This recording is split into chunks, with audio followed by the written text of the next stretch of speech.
Iran Israel युद्ध के बीच आज एक सबसे बड़ी खबर देखने को मिली। अभी अभी भारत आ रहे एक थाई जहाज पर हॉर्मुज स्ट्रेट में हमला हुआ। ओमान की नौसेना ने 20 क्रू मेंबर्स का रेस्क्यू किया, जबकि 3 अभी भी लापता बताए जा रहे हैं। और हॉर्मुज स्ट्रेट रूट बंद होने की वजह से जहां दुनिया भर में क्रूड ऑयल और गैस सप्लाई बंद है, हमारे भारत में भी इसका असर देखने को मिल रहा। देखिए, देश भर में एलपीजी की किल्लत पैदा हो गई। कई अलग अलग गैस एजेंसीज के बाहर लाइनें लगी हुई है। उत्तर प्रदेश, बिहार में पुलिस सुरक्षा में सिलेंडर बांटे जा रहे हैं, तो वहीं राजस्थान में भी कालाबाजारी देखने को मिल रही है। अमेरिका, इजराइल, ईरान जंग की वजह से हमारे देश भर में ये एलपीजी की किल्लत देखने को मिल रही है। दिल्ली, मध्य प्रदेश, महाराष्ट्र, उत्तर प्रदेश, राजस्थान समेत कई राज्यों ने जहां एक तरफ कॉमर्शियल गैस सिलेंडर की सप्लाई पर रोक लगा दी है, इस वजह से होटलों और रेस्टोरेंट्स में खाना भी नहीं बन पा रहा है। मध्य प्रदेश में केटर्स बोले कि ये इमरजेंसी स्थितियां हैं। ये कुछ अलग अलग राज्यों की स्थितियां देखिए आप। सबसे पहले मध्य प्रदेश में पिछले 2 दिन से कमर्शियल सिलेंडर की सप्लाई ठप पड़ी है। पारंपरिक ईंधन का अगर इस्तेमाल करते हैं रेस्टोरेंट वाले, तो प्रदूषण की वजह से उन पर जुर्माना लगाया जा रहा है। लेकिन इंदौर में अफसर बोले कि लकड़ी, कंठे या भट्टी जलाएं, उस पर रेस्टोरेंट्स वाले खाने बनाएं। और कुछ ऐसी ही स्थितियां उत्तर प्रदेश में भी देखने को मिल रही हैं। देख सकते हैं आप, गैस सिलेंडर के लिए मारामारी तक की नौबत आ गई है। यूपी गोरखपुर में सिलेंडर के लिए मारपीट हुई,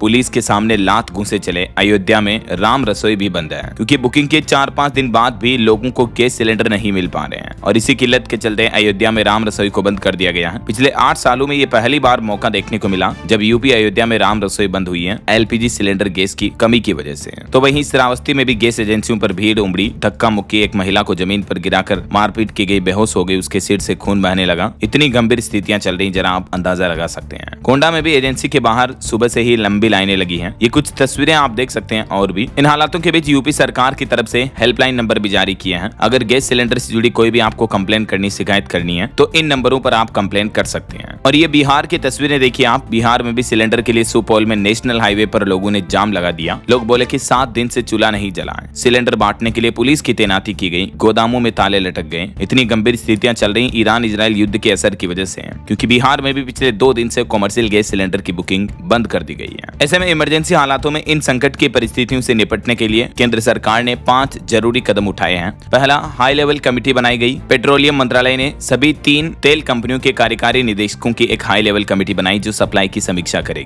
दूसरा, एसेंशियल कमोडिटी एक्ट लागू हुआ। गैस की सप्लाई और कीमतों को कंट्रोल करने के लिए केंद्र सरकार ने अपनी इमरजेंसी पावर का इस्तेमाल करते हुए देश भर में एसेंशियल कमोडिटी एक्ट 1955 लागू कर दिया है। तीसरा नियम ये भी लागू कर दिया, अब सिलेंडर बुकिंग के नियमों में बदलाव किया। मान लीजिए आपने एक सिलेंडर की डिलीवरी ले ली, तो उसके 25 दिन बाद ही दूसरा एलपीजी गैस सिलेंडर बुक कर पाएंगे। चौथा, ओटीपी और बायोमेट्रिक भी अनिवार्य होगा। एलपीजी गैस की जमाखोरी रोकने के लिए डिलीवरी एजेंट ओटीपी या बायोमेट्रिक वेरिफिकेशन का सख्ती से इस्तेमाल कर रहे हैं। और केंद्र सरकार ने एलपीजी उत्पादन कंपनियों को भी, जो हमारे देश की ऑयल रिफाइनरीज हैं, उनको भी एलपीजी उत्पादन बढ़ाने का आदेश दिया। और मीडिया रिपोर्ट्स आ रही कि 10% प्रोडक्शन बढ़ भी चुका है। हाल ही में आपको पता होगा, सरकार ने घरेलू गैस सिलेंडर के दाम भी 60 रुपए बढ़ा दिए हैं और कॉमर्शियल एलपीजी गैस सिलेंडर के दाम में 115 रुपए तक की बढ़ोतरी कर दी गई है। इस बढ़ोतरी के बावजूद ब्लैक में एलपीजी गैस सिलेंडर बेचे जा रहे हैं। देखिए आप, ये राजस्थान का मामला। जयपुर में 1911 रुपए का कॉमर्शियल सिलेंडर जो है वो 2500 रुपए में मिल रहा है। एक सप्लायर तो बोला कि 2276 रुपए का तो हम प्लांट से खरीद रहे हैं। और कारोबारियों का भी कहना कि ईरान अमेरिका युद्ध के बीच अब केवल 6 ही दिन का एलपीजी स्टॉक बचा है। यही वजह की कालाबाजारियां बढ़ रही है। तो हम उम्मीद करते हैं कि जल्द ही ये युद्ध समाप्त हो और लोगों को इस तरह की समस्या से समाधान मिले। बाकी आपकी क्या राय है इस मुद्दे पर? आपकी राय विचार कमेंट करके बताइएगा जरूर। और रोजाना की ताजा बड़ी खबरें, मुख्य समाचार, हेडलाइंस, न्यूज अपडेट्स देखते रहने के लिए DLS न्यूज चैनल को सब्सक्राइब करके बेल आइकन जरूर दबा देना। जय हिंद, जय भारत, वंदे मातरम।